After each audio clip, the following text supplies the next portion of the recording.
नमस्कार बंधू भगिनींनो, आपल्या सगळ्यांचे सहर्ष स्वागत आहे स्वास्तिकम या माझ्या चॅनलवर। आज मी आपल्या सगळ्यांसाठी श्री नवनाथ भक्तिसार याच्यातील पुढील अध्याय घेऊन आलेली आहे। सगळ्यात आधी आपण नैवेद्य अर्पण करूया देवाला।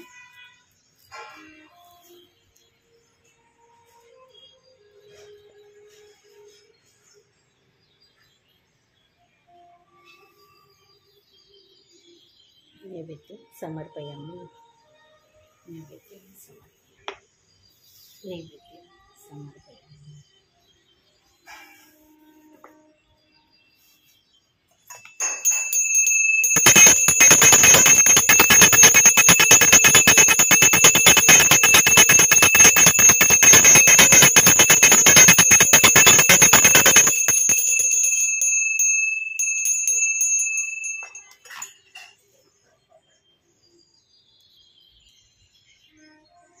चला तर मग आता कथेत सुरुवात करूया।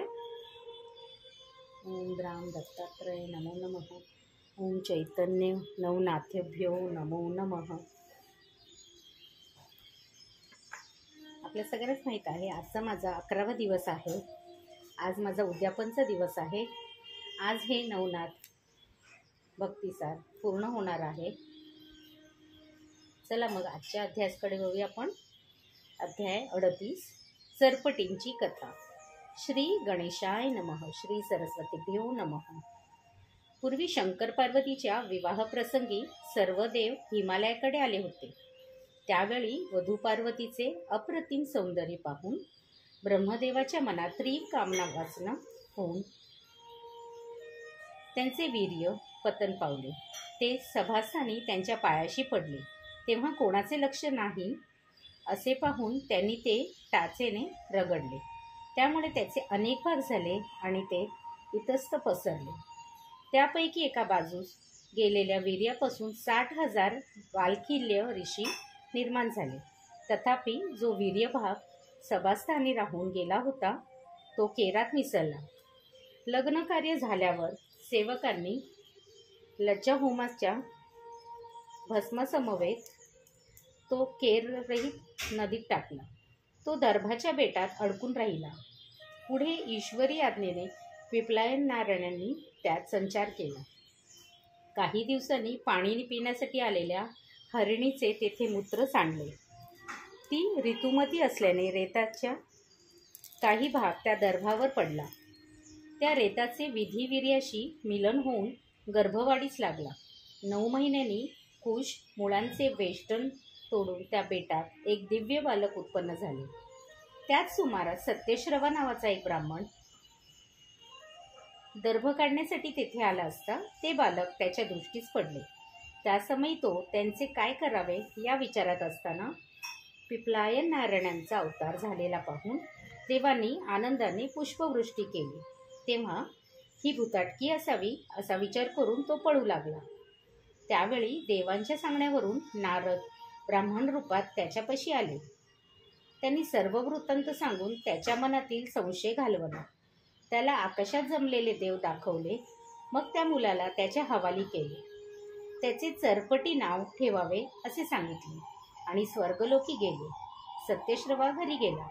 त्याने ते बालक आपली पत्नी चंद्रा हिच्याकडे दिले। त्याचे सुंदर रूपडे पाहून तिलाही अत्यानंद झाला। तो देवांचा प्रसाद आहे असे मानून ते उभयंता त्याचे संगोपन करू लागले।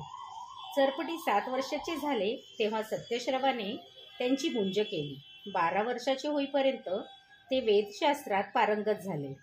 एके दिवशी नारदांना त्यांची आठवण झाली। ते ब्राह्मणाच्या रूपात सत्यश्रवाकडे गेले। तेथे चरपटींना पाहून हे आपले धाकटे बंधू आहे या विचारानं त्यांना प्रेमाने भरते आले। कारण ते जसे ब्रह्मदेवाचे पुत्र तसे चरपटीही ब्रह्मदेवाचे पुत्रच होते। त्या समयी त्यांची प्रगती पाहून संतुष्ट झालेले नारद बद्रिकाश्रमास गेले। तेथे शिवजींच्या भेटीसाठी मच्छिंद्रनाथ व दत्तात्रय महाप्रभूही आले होते। नारदांनी त्या तिघांना चरपटीचा वृत्तांत सांगितला। तेव्हा शंकरांनी दत्तप्रभूंना त्यांच्यावर अनुग्रह करण्यास सांगितलं। त्यावर ते म्हणाले, भगवन, वैराग्य आणि अनुतापाशिवाय कोणालाही योगविद्येचा अधिकार प्राप्त होत नाही। तेव्हा अनुग्रहाबद्दल पुढे विचार करू. तेव्हा नारद म्हणाले, आत्रेय, तुमचे म्हणणे योग्यच आहे. म्हणून चरपटीच्या मनात संसाराचा वीट उत्पन्न होऊन त्यांना अनुताप होईल अशी व्यवस्था मी करतो. त्यानंतर ते विद्यार्थी वेशात सत्यश्रवाकडे गेले व आपले कुलुंब असे नाव सांगून त्यांना विद्याभ्यास शिकवण्याची विनंती केली. सत्यश्रवा चरपटीबरोबर त्यांनाही शिकू लागला. त्यानंतर त्या पितापुत्रांमध्ये वितुष्ट यावे म्हणून ते योग्य संधीची वाट पाहू लागले आणि लवकरच तशी संधी आली. एके दिवशी एका ग्रामस्थाने ओटी भरण्याच्या कार्यक्रमासाठी सत्यश्रवास बोलवले. त्यावेळी तो पूजामध्ये गुंतला होता, म्हणून त्याने चरपटींना व कुलबांना पाठवले. चरपटींनी त्याच्याकडील तो संस्कार यथाविधी पूर्ण केला. मग त्यांना दक्षिणा देण्यासाठी द्रव्य आणायला यजमान घरात गेला असता कुलुंब म्हणाले, चरपटी, कोणत्या कार्यासाठी किती दक्षिणा घेतात ते आपल्याला माहीत नाही. याने कमी दक्षिणा दिली तर गुरुजी रागवतील, म्हणून दक्षिणेसाठी त्यांनाच पाठवू. हा यजमान योग्य प्रमाणाने दक्षिणा देईल असे वाटत नाही. यावर ते म्हणाले, मी रिकाम्या हाताने घरी जाणार नाही. काहीतरी युक्ती करून जास्त दक्षिणा मागतो, म्हणजे बाबाही रागवणार नाही. त्या समयी यजमानाने थोडीशी दक्षिणा हातावर ठेवली, म्हणून चरपटींना क्रोध आला. त्या मुद्द्यावरून त्यांचे व यजमानाचे भांडण जुंपले. ते पाहून कुलुंबांनी घर गाठले आणि चरपटींना निष्कारण कसे भांडण केले ते तिखटमीठ लावून सत्यश्रवास सांगितले. ते ऐकून तो संतापला. मग तो यजमानाकडे गेला आणि चरपटीच्या थोबाडात मारली. त्या अपमानाने ते अधिकच चिडले आणि यापुढे घरी जायचे नाही असा निश्चय करून गावाबाहेरील देवीच्या देवळात जाऊन बसले. नारदांनी ब्राह्मण रूपात तेथे जाऊन त्यांच्याशी जवळीक साधली आणि सत्यश्रवासारखे दृष्टपित्याची संगत करण्यापेक्षा अरण्यास केव्हाही चांगले. तुम्ही घरी जाऊ नका असे सांगून त्यांच्या निश्चयास खतपाणी घातले. तेव्हा चरपटींनी त्याला कुलुंबांना बोलवून आणण्याची विनंती केली. ती मान्य करून नारद गावाकडे गेले आणि थोड्याच वेळात कुलुंब रूपात परतले. मग विद्याभ्यास करण्यासाठी ते दोघे अन्य देशी निघाले.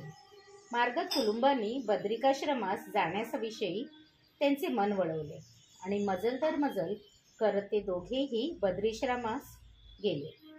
तेथे दोघांनी शिवालयात प्रवेश करताच भगवान शंकर, दत्तप्रभू व मच्छिंद्रनाथी तेथे प्रकट झाले. त्यांना वंदन करून कुलुंबांनी चरपटींना त्या तिघांची व स्वतःची ओळख सांगितली. तेव्हा त्यांनी त्या सर्वांना भक्तिपूर्वक नमस्कार करून सनात करण्याची विनंती केली.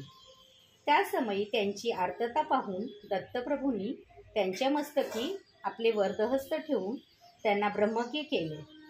त्यांना सर्व विद्या शिकविल्या, तपश्चर्येस बसवले आणि नाग अश्वत्थावरील सर्व देवतांकडून वरदाने मिळवून दिली.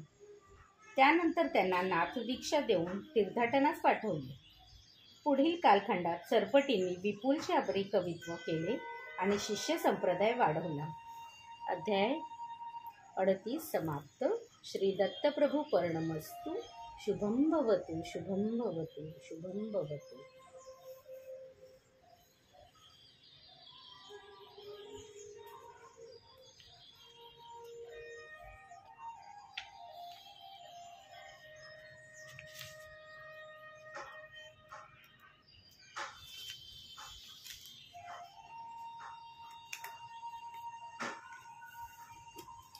ओम चैतन्य नवनाथ्योभ्यो नमः.